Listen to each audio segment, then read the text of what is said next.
Good afternoon.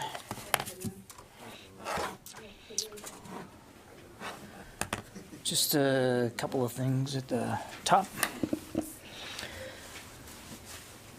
I think you probably all have heard today is the 385th birthday of the U.S. National Guard, and I think there's just no more visible, tangible way to acknowledge the contributions that the Guard has made to our national security and our national defense is what you see them doing right now in response to the devastating tornadoes in the Ohio River Valley this weekend.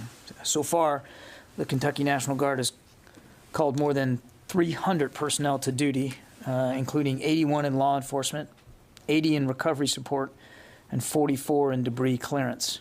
Additionally, the U.S. Army Corps of Engineers is responding to 2 FEMA mission assignments.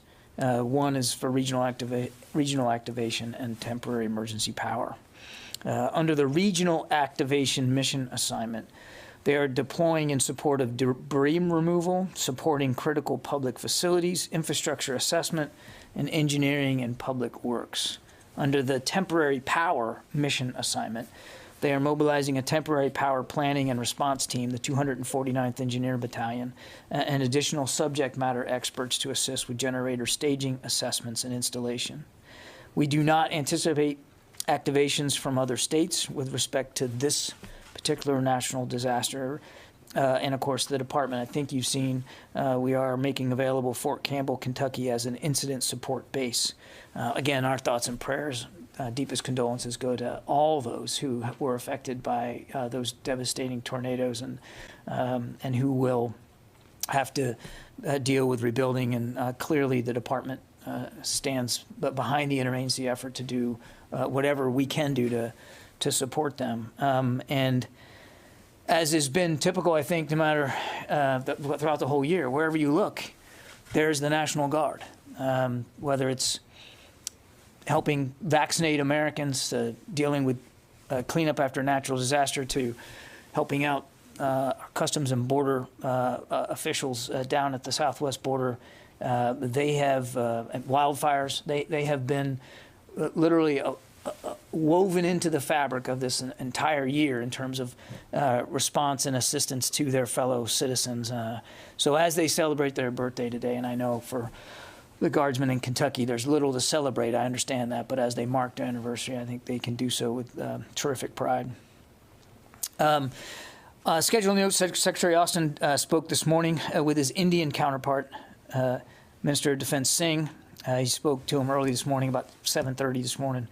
The Secretary offered his deepest condolences for the loss of General Rawat, India's Chief of Defense Staff, Mrs. Rawat, his spouse, and all the other Indian service members who were involved and killed in that helicopter accident on the 8th of December.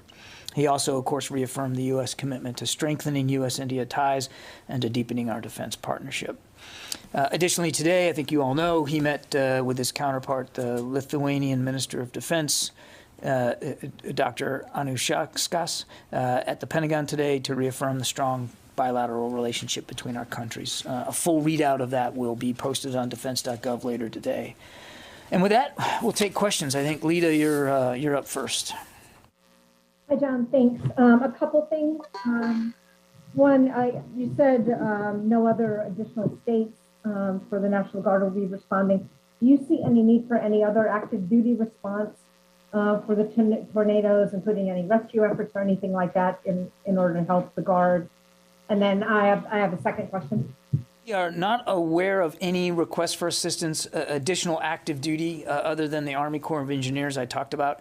But as I said at the outset, we stand by to support the good people of Kentucky in any way that we can, in any way that they deem necessary. So we'll certainly be standing by should there be additional requests or additional capabilities that they would require of the active duty force. But right now, that's what I just briefed is what we know they have asked for and what we're providing. And then secondarily, do you know if there's still yet any progress on getting reparations and or an exit out of Afghanistan for the family members of those killed in the August strike? Yeah, we talked about this a little bit last week, Lita. I don't have any updates to give you today. We continue to work closely with NEI, Mr. Ahmadi's former employer, Dr. Kwan, who is the CEO of NEI. We're working directly with him. Undersecretary of Defense for Policy Colin Kahl has actually been taking point on this to try to get the information that we need, the identifying information that we need to help move family members out of Afghanistan as expeditiously as we can, and of course to better and safely affect the ex gratia payments. I don't have any updates today, but I can assure you that we continue to stay in close touch with Dr. Kwan and his team, and as the Secretary made clear, we want to effect this as soon as possible. Jen, did you have a question? Yes. Just a follow-up. Do you have any announcements in terms of any punishments, judicial punishments for those who were responsible for the drone strike to begin with? And secondly, what is the status, or what is the department planning to do again to help with the Hawaii residents who are suffering from a lack of water? And in terms of cleaning it up, it's not just about, I mean, this doesn't seem like it would be a quick process. How are you going to protect those people? On your first question, which I'm presuming is emanating out of some press reporting just recently, I do have no announcements or decisions to make with respect to accountability. But let me level set. I know. Let me level set. You remember when General Saeed came and briefed you on his findings, he found nobody was criminally negligent or that he found would rise to the level of accountability at that level. And he said to you that that should there be any additional lower level accountability, it would be up to the commanders. You know that the Secretary asked General McKenzie and General Clark to come back to him within about a week's time of that review, the three-star review being done, and let him know what their recommendations were. They did that, and they did it on time. And none of their recommendations dealt specifically with issues of accountability. The Secretary reviewed their recommendations. I won't get into all of them. Some of them are understandably classified, but he approved their recommendations. So I do not anticipate there being issues of personal accountability to be had with respect to the August 29th airstrike. Now, your second question was on the Red Hill bulk fuel facility out in Hawaii. The Secretary remains in close touch with Navy leaders. In fact, he got an update again this morning from the Secretary of the Navy and from the Chief of Naval Operations. He is receiving daily updates from the Navy Department about their efforts. And their efforts are really along three lines right now, Jen. One is obviously taking care of the families. Several thousand have been relocated out of their homes, their base housing, and they're in temporary lodging, mostly hotels. And the Navy is looking after them, making sure that they have, that they're not paying for that lodging, and that they're getting food and fresh water and sustenance. Also looking after their medical care. As I understand it, several thousand have been evaluated for health care, and they will continue to be evaluated for whatever health needs they have. So the Navy's first concern is the families and the affected individuals, and they're working that very hard.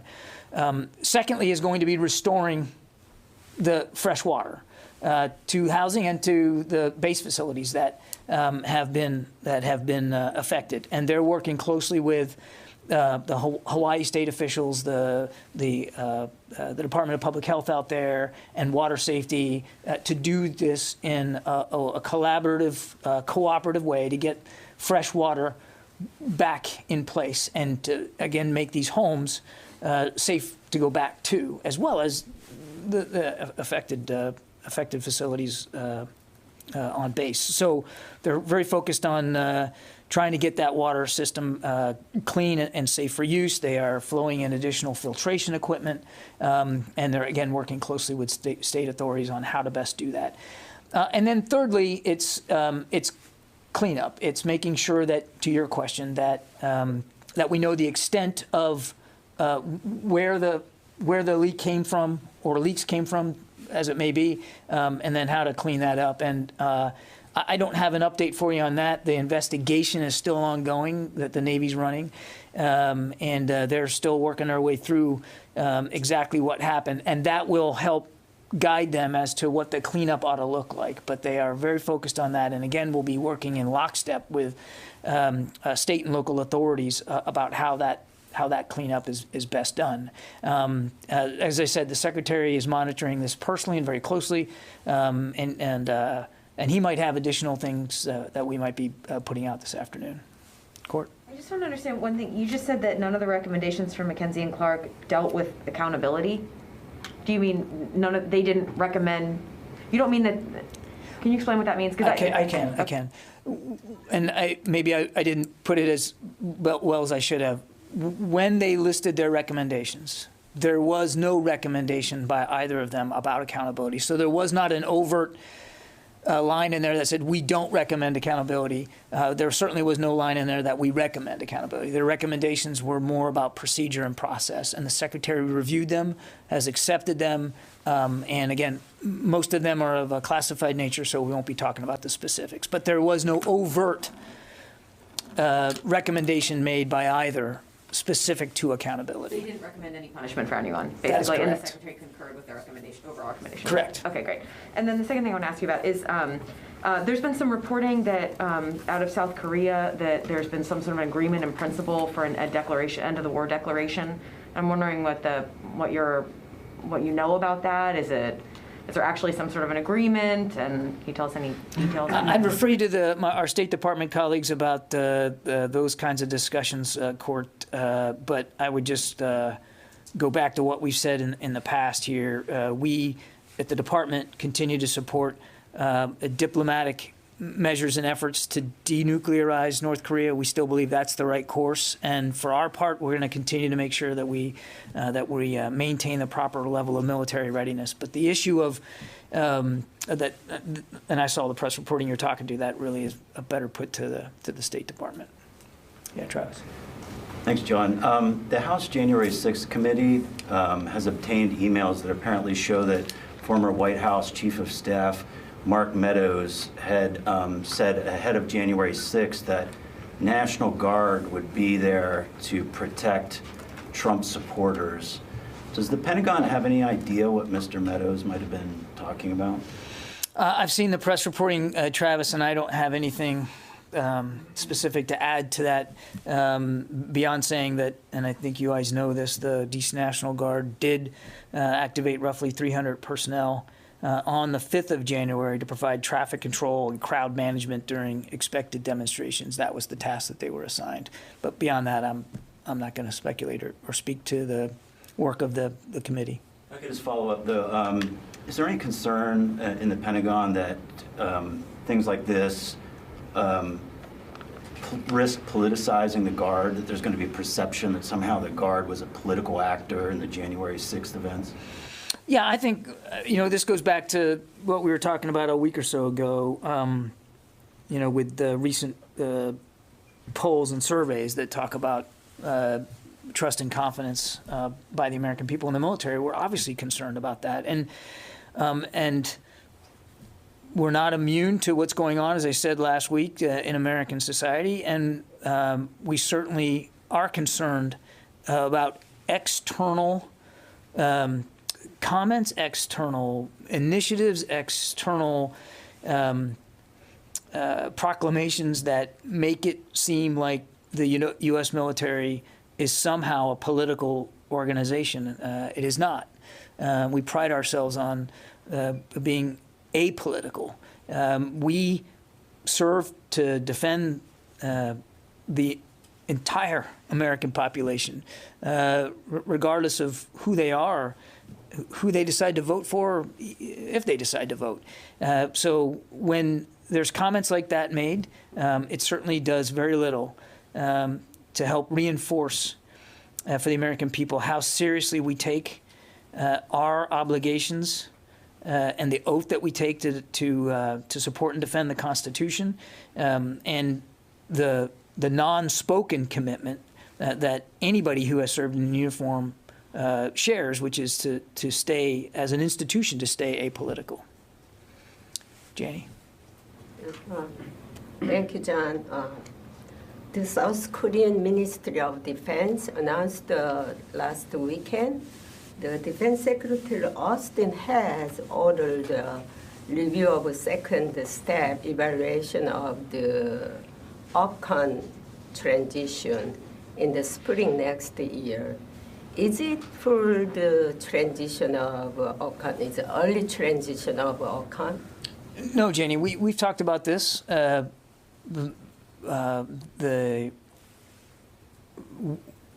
the Secretary talked about this when we were in South Korea, that both sides agreed to assess the FOC, the full operational capability, sometime in the summer, and then to keep on track with progress towards OPCON, and to reassess that in the fall. So I don't have anything new or additional to speak to. We've already talked about this, and he talked about this at quite some length when we were in Seoul. But the second question, you have seen this report recently that North Korea criticized the new strategic plan guideline recently agreed upon by United States and South Korea, calling it aggression plan. How did you respond to this? And I mean, we've said this numerous times, we have no hostile intent toward the DPRK, and we're obviously prepared to meet without preconditions. And we continue to hope that the DPRK will respond positively to that outreach, the administration's outreach. Our presence on the peninsula is robust, but it is of a defensive nature, in keeping with our alliance commitments to South Korea. You're welcome. Hi, John. Sorry about last week when I couldn't get online. Paul from AFP. Yeah, no, I know who you are. I was wondering what you were apologizing for. Well, anyway, it gave everyone a laugh, I guess. Look, why is it that the U.S. can't sell or won't sell anti-aircraft and anti-ship missiles to Ukraine? Why is it that we can't sell or won't sell? They're asking for them. They keep talking about them. They keep asking, and the U.S. is not doing it. Look, I think I would point to, I mean, just recently completed a $60 million security assistance package. We've provided more than $450 million on top of the $2.5 billion that's been provided to them since 2014. The United States is committed, and this is across administrations, committed to assisting Ukraine with their self-defense needs. This is also the subject of constant dialogue with our Ukrainian counterparts about what they need and about what we can provide to help them with that. I'm not going to get into specific articles. We just completed a $60 million package that was, I think we completed the last delivery, I think it was last week, of some small arms and ammunition, but there were patrol class, small patrol boats as part of that. There was Javelin missiles that were a part of that. So we are willing to consider a spate of capabilities to help them defend themselves. But again, I'm not going to get ahead of decisions that haven't been made yet, and I'm certainly not going to get into an individual articulation of all the points. Do they need those kinds of articles that I mentioned? Again, this is a discussion that we are constantly having with Ukraine about how best to meet their self-defense needs. Okay, one follow-up. The report that Iran is preparing a missile launch of some type, does the Pentagon have anything on that, whether that could be an ICBM or it's just a satellite launch missile? Seen reports on this. Not going to talk about intelligence assessments. I would just say that we are mindful that Iran's ballistic missile program has improved over recent years. There's no question about that, and it remains that capability remains a threat to our interests and the security interests of our partners in the region. We're going to watch this closely, and Paul, more critically, we're going to make sure, just when the Secretary was out there not long ago, we're going to make sure that we have the capabilities that we need to defend our interests in the region and to assist our allies and partners doing the same. Tom. Thanks, John. Good afternoon. Over the weekend, one of your Kremlin counterparts, Dmitry Peskov, said there were, quote, very serious conceptual differences, John, between Russia and the United States regarding Moscow's red lines and NATO's red lines in Ukraine. Now, I'm not asking you to get into the head of Mr. Peskov, but I'm asking you, do you think the United States and the Pentagon and our allies have been clear to Russia as to regard of red lines or where they should not be going in Ukraine?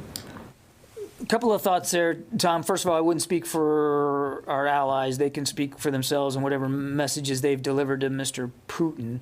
I would point you back to President Biden's conversation last week and the readout of that by my colleagues at the White House, in which it was made clear, National Security Advisor Jake Sullivan said this, that the president was very direct and very candid about our concerns about what we're seeing there, and the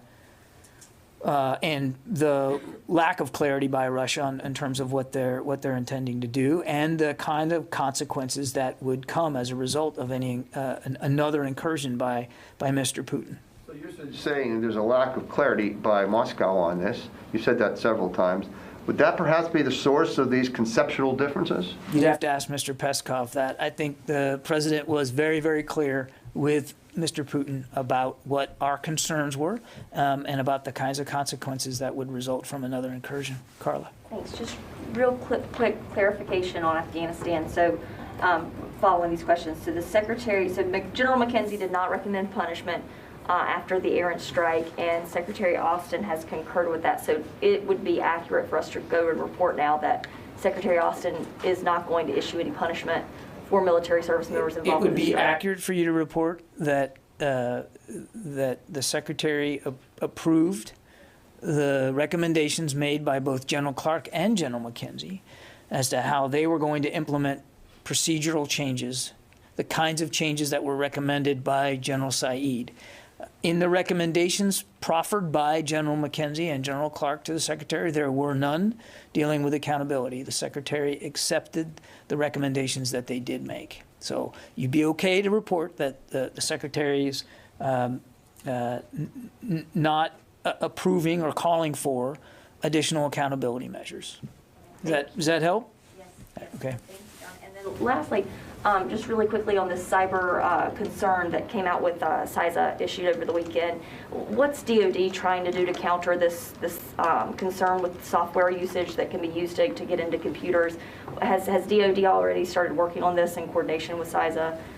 I don't have anything specific on that. Obviously, we are always mindful of the cyber threat, and our networks are constantly assaulted by any means of cyber actors out there. So we work very, very hard at our own resilience and making sure that we have the capabilities that we need to defend ourselves in the cyber realm, but I won't speak to specifics. Oren. On Afghanistan, it was about a month ago that Austin had said leaders in this department should be held to account for high standards of conduct and leadership, and that he has every intent to uphold that standard. Why not then push harder for some measure of accountability here, and what message does it send to the family of those killed in the strike? Oren, if the Secretary believed that in the case of the 29 August airstrike that accountability was warranted and needed, he would certainly support those kinds of efforts. As General Saeed briefed to you, and as we discovered when again the two combatant commanders took a look at General Saeed's report, what we saw here was a breakdown in process and execution in procedural events, not the result of negligence, not the result of misconduct, not the result of poor leadership. So, I mean, I understand, and I believe Dr. Kwan has been quoted about this outcome in at least one press report, and we certainly understand the concerns that he expressed, and we know that there will be some who don't like this particular decision, but it wasn't an outcome that we came to without careful thought and consideration. That's why the Secretary wanted an independent review of the airstrike in the first place. And Secretary Kendall tasked it to his Inspector General specifically because the Air Force Inspector General has such independence. And you heard General Said, if at any time in his review and investigation, he would have found that there was deliberate poor leadership, that there was negligence, that there was criminal conduct, he would have started yet another investigation. I mean, that was one of the advantages of having the Air Force IG look at this. And then when the Secretary transmitted that investigation to the two four-stars relevant here, General Clark and General McKenzie, they too looked at the full spate of General Said's work, and the Secretary invited them to look at it in the broadest sense that they could, to include if they believe there were issues of accountability that needed to be had, and both of them came back without any such recommendation. So it's not that this wasn't, that the issue of accountability was not looked at seriously and considered seriously. It absolutely was. But in this case, and in the context of this particular strike, just a few days after we lost 13 service members at Abbey Gate, and just a few days before we were going to complete our withdrawal from Afghanistan, the context of the very real threats that we faced, in fact, quite tangible threats by ISIS in Afghanistan, all of that factored into the decision that yes, there were procedural changes that need to occur and will occur. Process improvements absolutely will occur. But in this particular case, there was not a strong enough case to be made for personal accountability.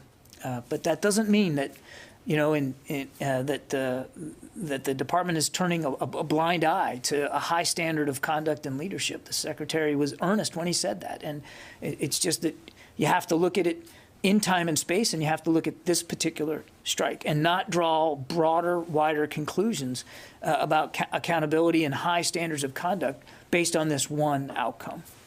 It was thought through very, very carefully. Nazira. Thank you, John. Could you please give us some update about Afghan refugees? How many of them are still in the military camps at the United States, and how many of them has been resettled yet? Let's see.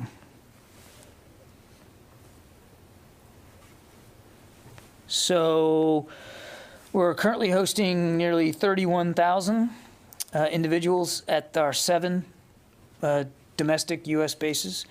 More than 30, let me get my glasses here. The font's not big enough, guys.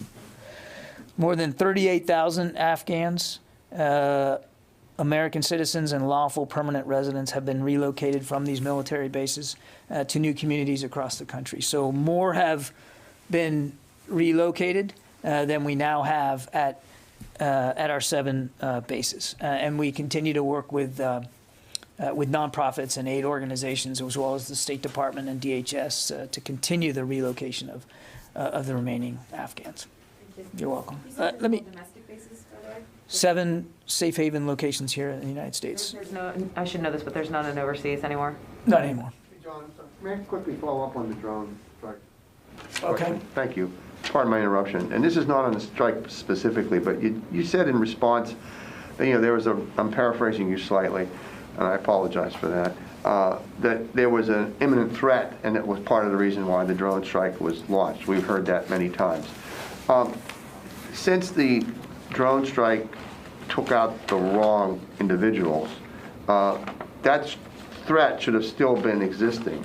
Did that threat ever materialize, and if so, was it thwarted? I realize you can't talk about intelligence, or did that threat never then materialize?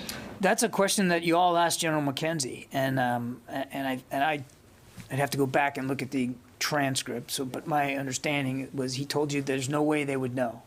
There's no way to know the answer to that question, because there was later that night or the day after there were rocket attacks on the airfield, but they weren't that wasn't the same kind of threat that we were dealing with on the 29th. And you can't disprove a negative here. So I just don't know the answer to your question. Thank you. Yeah. Hey, John, thanks. You talked about, regarding the drone strike, how we have to look at this one specific drone strike. But earlier this month, there was a strike in Syria where CENTCOM reported there were possible civilian casualties. Secretary Austin agreed to an investigation into the March 2019 strike in Syria. Can you speak a little bit about sort of these ongoing occurrences of investigations into strike mishaps and talk about the broader conception? Yeah. And I'll try. If I don't get it to it, you let me know. I won't speak to what he's already ordered in terms of reviews and investigations of March 2019. That's ongoing, so I can't speak to that. There was a potential for the one that was just occurred, I think, December 3rd, and CENTCOM is still reviewing that, so I won't get ahead of that. But broadly speaking, and you heard the Secretary when he was up here talking about this not long ago, we take issues of civilian harm very seriously. And as the Secretary said himself, we're not going to be above or afraid to make changes to the way we analyze information and intelligence, act on that intelligence, target, and actually the actual execution procedures of a strike. We're not going to be afraid to make changes. Now, I don't have any changes to speak to today, but I can assure you that the Secretary is taking this very seriously, and he will be informed.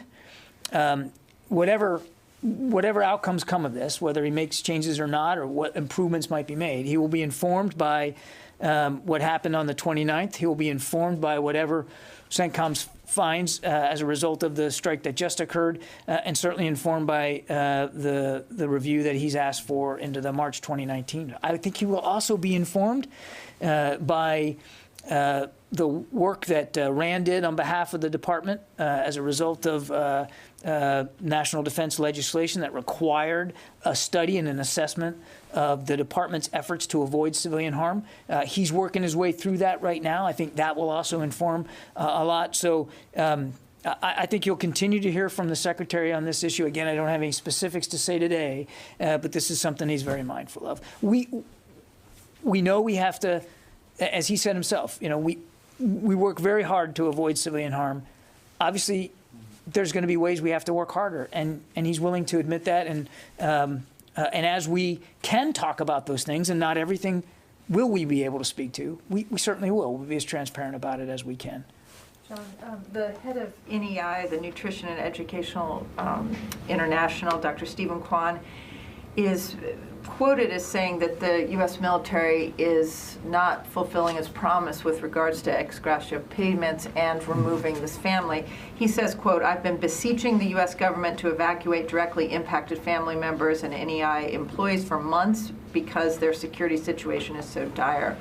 Why are those family members, members of NEI, why have they not been evacuated, and why have the payments not been made? We are working very hard with him and his organization to affect the relocation of the family members.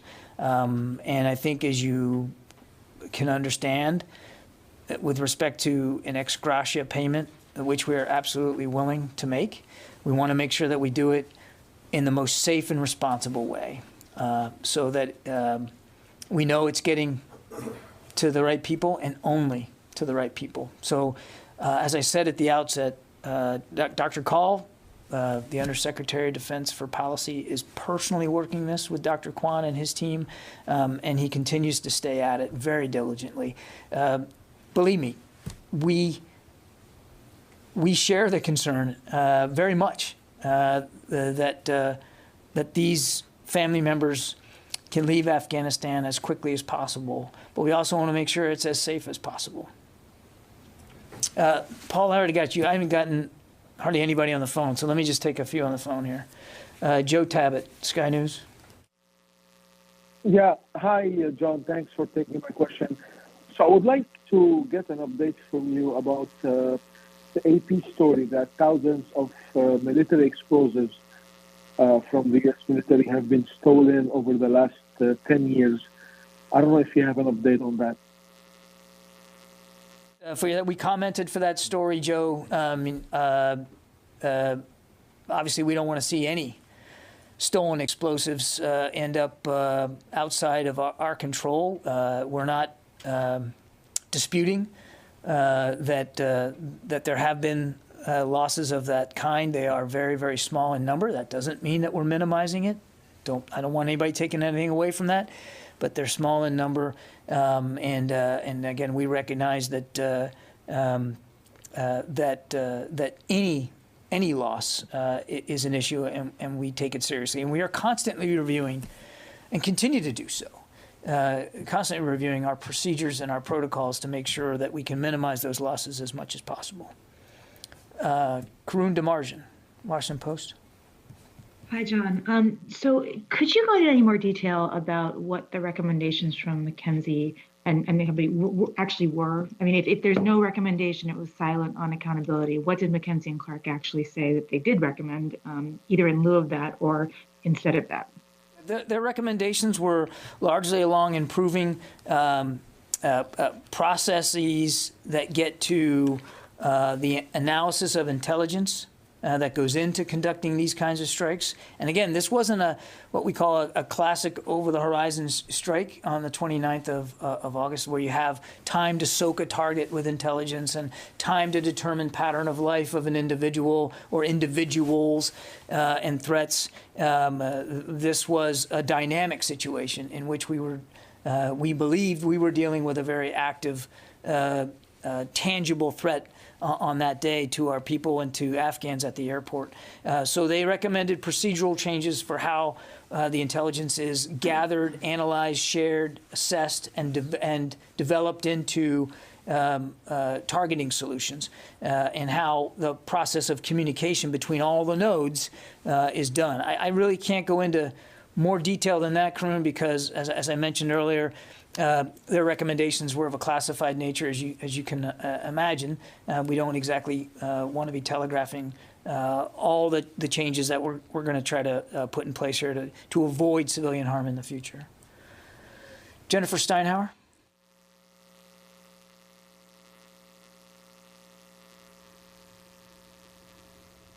Going once. Okay. We'll move on. Jennifer, if we get you back, jump on in. Caitlin from Stars and Stripes. Hi, John. Back to the Afghanistan thing. It said that commanders would be the ones to decide whether or not people will be held accountable. Now that McKinsey and Clark have essentially not said anything whether or not people can be held accountable, can commanders lower than them hold troops accountable in that strike? That's a question that you probably should put to General McKenzie and General Clark, Caitlin. It was up to them to make recommendations based on General Saeed's investigation, and they did that. They did not make recommendations with respect to accountability, and as I said, the Secretary accepted the recommendations that they did make. Whether or not there could be anything additional below General McKenzie or General Clark is really a question for General McKenzie and General Clark to speak to. Yeah, Paul. Hi, you said the Pentagon takes civilian casualty risks seriously, but the New York Times has depicted a secret unit launching drone strikes in Syria that was absolutely callous toward civilian casualties.